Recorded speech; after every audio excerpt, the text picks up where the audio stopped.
Good day and welcome to Basic ABG number 2, where we get to evolve our understanding of arterial blood gas interpretation and evaluation. So I think always really important to remind ourselves that when we're interpreting an arterial blood gas, we have to determine what the problem is.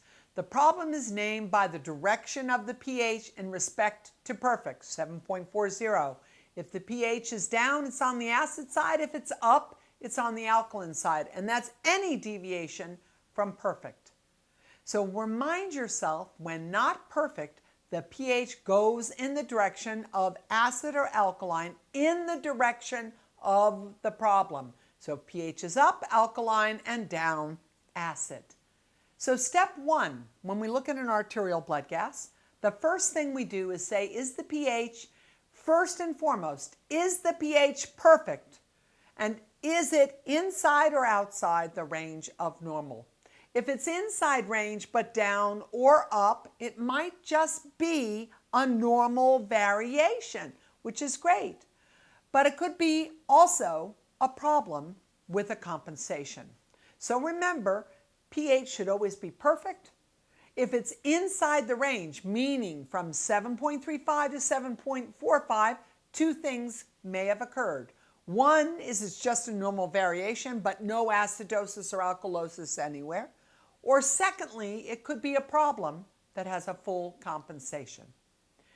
If the pH is outside range, that is never normal, and there is always a primary problem, and it is not compensated. Even if there's an attempt to compensate, it's not compensated if it's outside range. That's why your pH is outside of range, because it's not compensated. And frequently, that reflects two primary problems, both metabolic and respiratory. So step 1, identify the pH. Is it perfect? Is it inside or outside range? If it's inside range, is this just a normal variant, which means the base or bicarb are normal, the CO2 is normal, nothing's abnormal, this is a normal variation? Or is it indicating to us that there's a problem with compensation? So CO2 is way up and bicarb is way up, but pH is only 7.36. Inside range with a problem, respiratory acidosis, and a compensation by the manufacturing of more bicarb and excretion of hydrogen ion. Okay, step number 2. Name the problem, the culprit. When the pH is up or the pH is down. If the pH is down, it reflects acid. Look to CO2. Is CO2 up and outside of range? That's the problem. Is bicarb down and outside of range? That means the metabolic acid is up and outside of range. And that's the problem. What you are always looking at is the presence or absence of acid. Presence of acid makes it acidosis. Absence of acid makes it alkalosis. So that's what we're always looking for. Step 3. If the pH is down and outside of range, never normal, name the problem. Either respiratory, because PCO2 is up and above range in the opposite direction of the pH. Acid up, pH down, respiratory acidosis. If bicarb is down and acid is up, pH is down, that's metabolic acidosis. Step 4, always remember, if the pH is down and inside range, that could be a normal variation, but it could also be abnormal. If one of your two measures, CO2 or bicarbonate, are abnormal and out of range, determine what the culprit causing the shift in pH is. If the answer is yes, but the pH is inside the range, so pH is down and inside the range, there has to be compensation. And compensation can only come from the uninjured balance. Meaning, if I have an increase in metabolic acid with a decreased bicarb, but my pH is in the range of normal, it must mean that I've had a respiratory compensation. Otherwise, the pH cannot be in the range of normal. Okay, so number 1, name the problem, the pH shift from perfect. Name that secondary problem is the pH inside or outside range. Name the cause. Causative factor must be what caused the change in the pH. And is there compensation? pH has come back within range, but it's not perfect. Pretty straightforward in terms of naming our issues. Okay, so example 1. pH is 7.26. Perfect pH is 7.40. Is this perfect? Yes or no? No. Is it up or down? Down. Is it inside or outside range? Outside. So we answered those first 3 questions. pH is down and outside of range, and it's acidotic. Now we're looking for an acid problem. So now we're going to use our CO2 and our bicarb, which is the inverse reflector of metabolic acid. Okay, so now we look at the CO2. CO2 is 60. Is it perfect? Perfect is 40. No. Is it outside of range? Range is 35 to 45. CO2 is up, pH is down. So we know that we have a respiratory acidosis. CO2 up, pH is down. It's acute, the pH is out of range. It's acidosis because the pH is down. It's respiratory because the CO2 is up and out of range. Lots of acid and a failure to breathe it off. So the initial problem is acute respiratory acidosis. But now we have to say, is there more than one problem? Is there more than one problem? Why do I have such an acidotic pH? Have I just not had time to compensate? Or do I actually also have a metabolic failure? So the next thing we're going to go to is to evaluate the metabolic component of acid-base balance, looking at production of acid, excess ingested acids, excretion of acid, and regulation of bicarbonate. Okay, always remember, when you have an acute change, meaning pH is outside of normal, there may be 2 problems rather than 1. At the very least, you always expect some compensation to occur, even if it doesn't get your pH back to range. Homeostasis is about having a pH in range because that affects all of your ionic transfer, your depolarization, your contraction, your cerebral function. Everything is affected when your pH is not in range. You can have a lot of other problems, but as long as you get that pH back to range, you're going to be okay for a little bit until we fix the primary problem. So now, look at this patient. So bicarb, which of course represents base, which is the opposite of the metabolic acid. Bicarb up, acid is down, the pH should go up. If bicarb is down, think acid, acid is up, pH will go down. Okay, so now let's look at our patient. pH 7.26, CO2 is 60, and bicarb is 28. Bicarb is 28, so bicarb is up. It's up slightly, but it's up. And hydrogen is slightly down. Okay, so we do not have compensation, but we have only a single problem. We have acute acidosis that's respiratory. CO2 is up and outside of range, failure to ventilate, failure to mobilize the CO2. And the initial problem is acute respiratory acidosis. Acute always means uncompensated. So we don't have to say uncompensated and compensated anymore. Acute means uncompensated pH. Chronic means compensated pH. What needs to happen over time? That kidney needs to excrete hydrogen ion, making more bicarb available. So our bicarb needs to go up to 30, 31, 32, 33 to compensate for the respiratory acidosis. And by the way, that's going to take some time. It doesn't happen immediately like respiratory compensation does. Okay.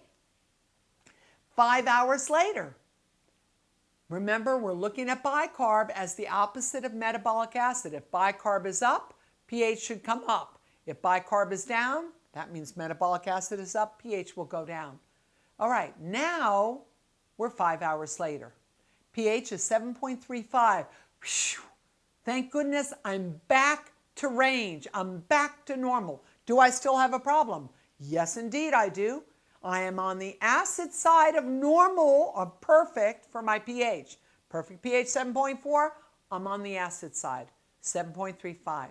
My CO2 is up at 60, it's still at 60, but now I have compensation because my bicarbonate is 35 and my metabolic acid hydrogen is down. Do I still have a problem? Yes, of course I still have a problem. I still have respiratory acidosis, but I have compensated. And remember, compensation can only occur from the non-problem side.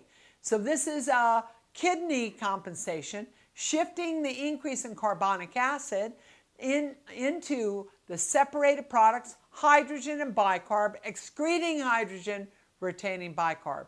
By the way, if you have acute kidney injury, you can't compensate. So then you have a combined metabolic and respiratory acidosis.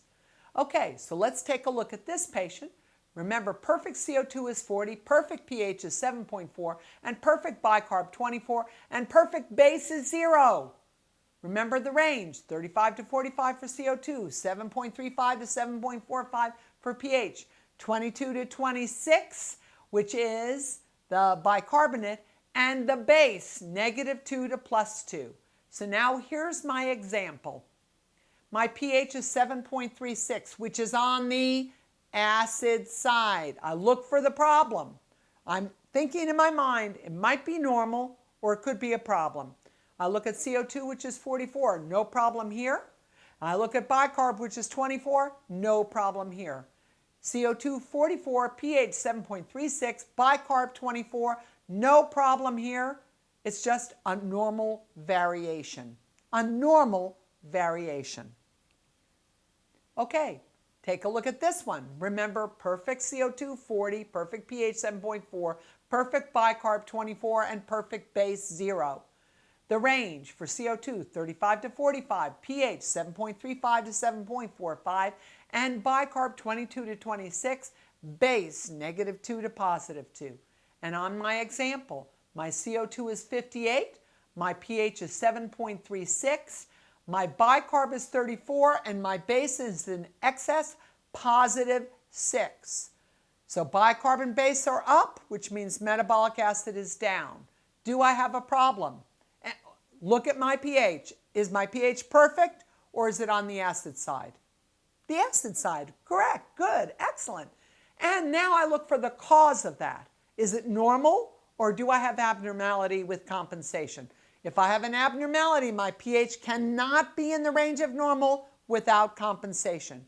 So I look at my CO2. My CO2 is up and outside of range, meaning more respiratory acid and the pH went down. However, I've compensated by excreting hydrogen ion and retaining bicarb. That's why my bicarb is 34 and my base would be +6, because I'm actually regulating at the kidney the presence of acid. Beautiful. This is a chronic respiratory acidosis. That just means that there's been time to compensate. It doesn't mean the patient's had it for 10 years. It just means time to compensate. Okay, taking a look at this. Remembering the perfect, remembering the range, and then let's look at the patient. pH is 7.36, which is on the acid side of perfect. It's not an acidotic pH, but on the acid side of perfect. I go to CO2. CO2 is down. That means I'm blowing off acid. My CO2 is down. I know that's not the problem. So then I look at bicarbonate. My bicarbonate is 12. My base is -5. So metabolic acid is up. The patient, when I look at him, has a respiratory rate of 26. He's blowing off CO2, which is removing that form of acid. He's hyperventilating. But when we evaluate further, we see that the bicarb is low, indicating a significant increase in metabolic acid. The base is in deficit, which means a significant increase in metabolic acidosis. But because the pH is in the range of normal, this is a compensated metabolic acidosis. Do I still have a metabolic acidosis problem? You bet. And my patient's breathing fast and deep and hard to blow off CO2, and shortly he's going to suffer from respiratory fatigue. And when that happens, his pH is going to plummet. The only thing keeping his pH in the range of normal, and you care about that because that's the only way ionic transfer can occur. That's the only way you can depolarize maximally, the only way you can contract maximally, the only way that you can respond to catecholamines. You've got to get that pH in the range of normal. So right now the patient is doing it, but we need to take over for the patient, figure out what the problem is, try to treat the problem, and support the patient's own respiratory rate with our ventilator to maintain the pH in the range of normal until we can fix the problem. Now, if metabolic acidosis is present, a question we always ask is the anion gap wide? Anion gap greater than 20. So what we have to think about is what the anion gap actually represents. So when I look at your chemistry profile, right away I'm going to look at your total serum CO2. If that's down, I'm going to look at your anion gap. And an anion gap wider than 20 indicates metabolic acidosis as a primary disorder. So, by the way, CO2 does not affect the anion gap. Only your metabolic acid affects your anion gap. So now let's just take a quick look at the anion gap. So on one side of our seesaw is the major measured positive ion, sodium. And on the opposite side of our seesaw are the two major negative ions, chloride and bicarb. So anion gap is basically a concept that helps us to look at anions and cations, looking at positives and negative ions in the blood, which should be relatively balanced in vivo. But in vitro, outside the body, we typically see a normal gap. That normal gap is the measurement of sodium minus chloride plus bicarb. So typically we say 12 plus or minus 2. Sometimes we say 12 plus or minus 4, and that's fine. The anion gap is only wide if it's great. We only consider it to be wide if it's greater than 20. So that's a really important perspective in the understanding of normal physiology. In vivo, positives and negatives are all equal. In vitro, there's a small gap between what it is we measure because we don't measure all of the positives. And that is critically and profoundly important. So the ions that are represented here, sodium for the positive, chloride and bicarb for the negative, and that external measured gap of 12 plus or minus 2 is considered acceptable, and a gap greater than 20 always indicates metabolic acidosis. So here's why. Hydrogen ion is heavy on the positive side. Hydrogen ion binds to chloride and bicarb, which makes them on the light side. Hydrogen ion weighs heavy, and it's bound to chloride and bicarb, which then become light. And the difference between the positive and the negative charges gives us a gap. So we look at our anion gap whenever there's an increase in unmeasured ions, that would be hydrogen, there's a gap between the positive and negative measures. A gap of greater than 20 always indicates metabolic acidosis. CO2 does not affect your gap.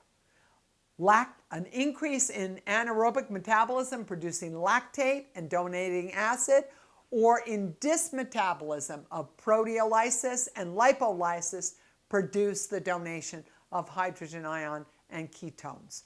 That gives us a wide gap. Now remember, hydrogen binds to chloride and binds to bicarb, which means hydrogen marrying chloride takes it out of circulation. Hydrogen marrying bicarb takes it out of circulation.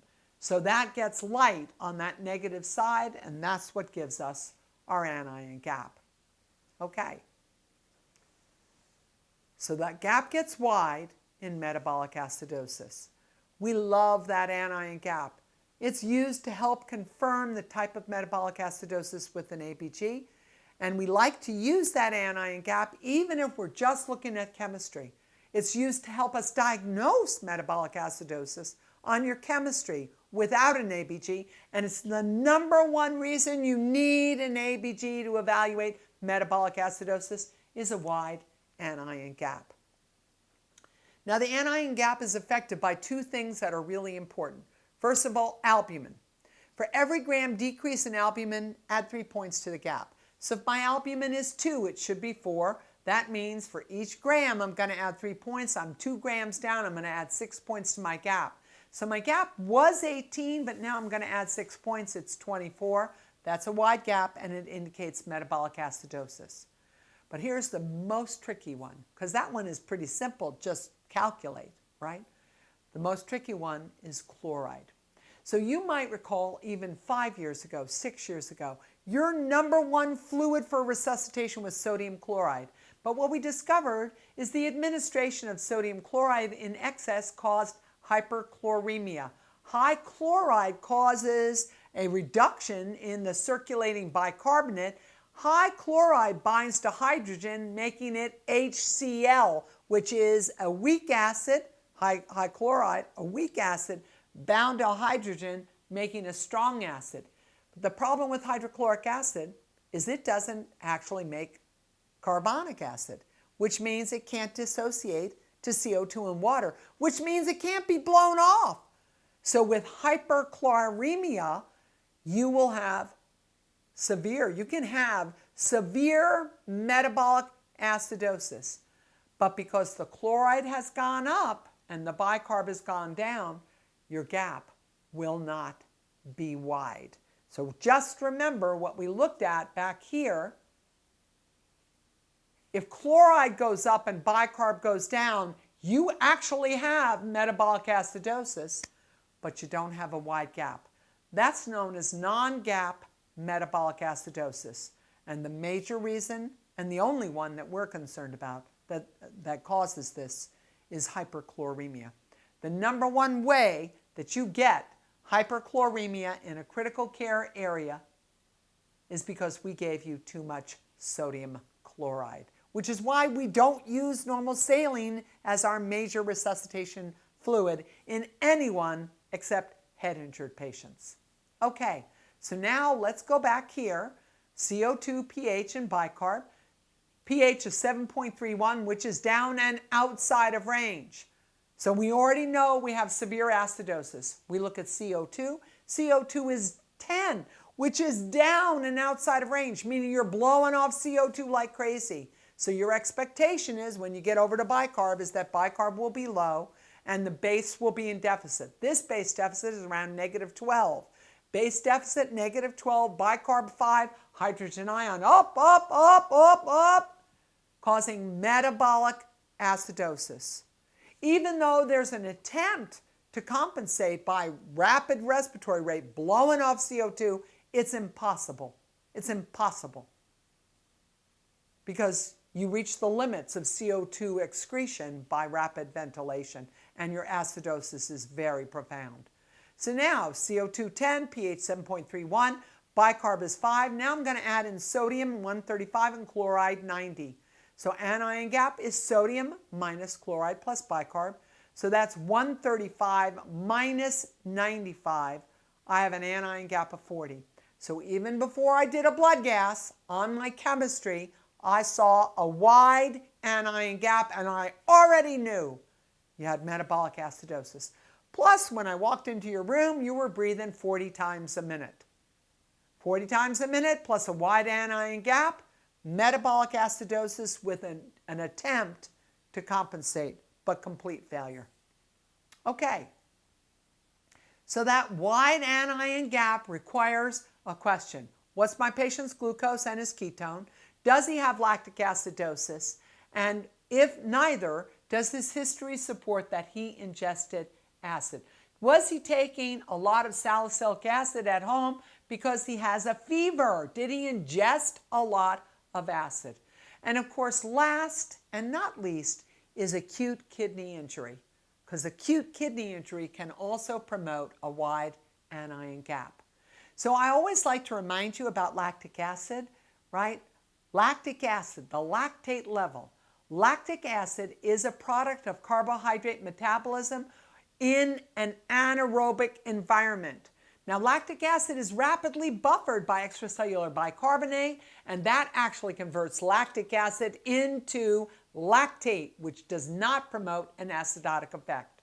We actually need liver and kidney function to normalize excess lactic acid. Do we think it's a good marker of perfusion? Well, not really. Even though we love it, we talk about it with sepsis. Oh, we love lactate. Is your lactate greater than 2? You must be hypoperfused. You must be septic. But the reality is that many things cause an increase in lactate.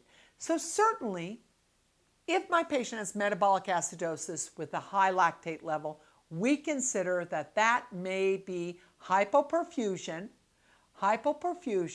and acidosis. Bicarb cannot neutralize all the lactic acid. I just have too much lactic acid to neutralize. This is called a type A lactic acidosis, which means the problem is in the making. That you are anaerobically producing lactic acid, you don't have enough bicarb to neutralize it, and your patient now has acidosis. But there's also metabolic failures or clearance problems that occur with not an acidotic, hypoxic hypoperfusion induced lactic acidosis. So that might seem a little unclear. So I want to look at this basic McLean generated lactic acid checklist. And by the way, it is nowhere near complete. So if we look at lactic acid B, that's on the left and it's blue. This is a non-hypoxic lactic acidosis that occurs from many reasons. You can see early sepsis, which is a failure of the enzyme that dehydrogenates pyruvate or dehydrogenates lactate and converts it to pyruvate. Patients who have malignancies, who have renal dysfunction, liver dysfunction, who have DKA, who are on antiretrovirals and HIV medications, patients who have cyanide poisoning, they all promote lactic acidosis, but this is a metabolic dysfunction. It's a clearance or a pathway problem. On the right, in the red, is regional hypoperfusion lactic acidosis. That's hypoxic or ischemic lactic acidosis. That's what occurs with hypovolemic shock. That's what occurs with hemorrhagic shock. That's what occurs with septic shock, late septic shock. That's what occurs in cardiogenic shock. That's what occurs when you have HHS.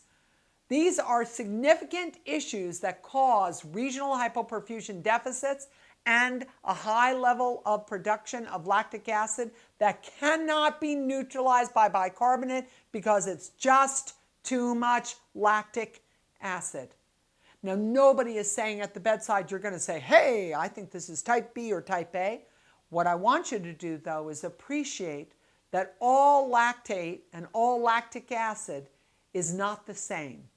And so always be aware when you're evaluating someone's lactic acid level, be aware of what their bicarb is, be aware of what their pH is, be aware of their compensation in order to make a good diagnostic evaluation. So to end this component of arterial blood gas number 2, we look at this patient with CO2 of 21, pH 7.31, bicarb 11, sodium 141, and chloride 96. So what's their problem? pH is down and outside of range when I look at CO2.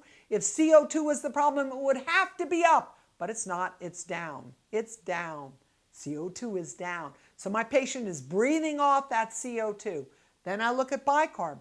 Bicarb is down, which means hydrogen ion is up. Hydrogen ion is up, pH is down. That's metabolic acidosis. Are you compensated? No. So this is acute metabolic acidosis. Now I look at the anion gap on the chemistry, 141 minus 107. That's a 34 millimoles difference in my anion gap. I have wide gap metabolic acidosis. I am now in pursuit of why. I look at ketones, those are normal. I look at lactic acid levels, that's 8.9. Have I got hypoxic-induced lactic acidosis? Absolutely. My heart rate's 148. That's the cardiac compensation to try to deliver more oxygen to the tissue, to try to improve perfusion and oxygen delivery. My respiratory rate is 27. That's an attempt to blow off CO2 to reduce the presence of carbonic acid and return the pH back to normal. But regardless, I haven't done it. My patient's breathing hard and fast and deep, and that heart is beating hard and fast, but I cannot perfuse adequately. And shortly, my lungs are going to give out. In which case, when I can no longer blow off CO2 and my CO2 comes back to a normal level, my pH will plummet. When my pH plummets, what I'm going to see is a failure to respond to catecholamines. So my patient will become acutely hypotensive, and the probability is that at the bedside we'll be titrating up on his alpha agents, norepinephrine and epinephrine, without any response. So let me be sure you appreciate what I've said to you thus far. I'm most concerned for you to understand metabolic acidosis. You're already expert nurses. You're already practicing. You already know respiratory acidosis because that's easy. CO2 is up, more acid, pH goes down. What's harder is this metabolic acid because you don't measure it directly. But I want to make sure you appreciate that if you have doubled or tripled your infusing neurotransmitters or catecholamines, norepinephrine or epinephrine, and your patient's not responsive, stop. Evaluate, is there a presence of severe metabolic acidosis? In which case, catecholamines won't work and you need to switch to hormones. Those hormones are vasopressin, which is only synergistic with your catecholamines, so it's probably not going to work. Glucocorticoids, 100 milligrams of IV serum cortisol. And last but not least, depending on the situation and the patient, angiotensin II, which will promote significant vasoconstriction even in the presence of metabolic acidosis. It's all about metabolic acidosis. Taking care of a critically ill patient requires an astute attention to the development of metabolic acidosis and that moment to moment, hour to hour, day to day conviction that you must make metabolic acidosis better if your patient is to survive. So, practice ABGs, first of all at https:// ABG back ninja back ABG. Complete that quiz, send it to me. Rise up ABG in the tagline, and I will send you the score and explanation in return. And also complete the post-quiz Geeky Medics, which is what you did pre-ABG. Send that to Barbara, Rise Up ABG in the tagline. I will send your score and an explanation in return. If you have not taken all of your tests with a satisfactory level, satisfactory is 75%. So if you've got a 70% on EKG, you have to review the course and take it again. If you have not taken your tests, then you cannot move forward to clinical. So please take your tests, and I'll see you next time with mechanical ventilation. Thank you so much, and keep your acid under control. Bye-bye.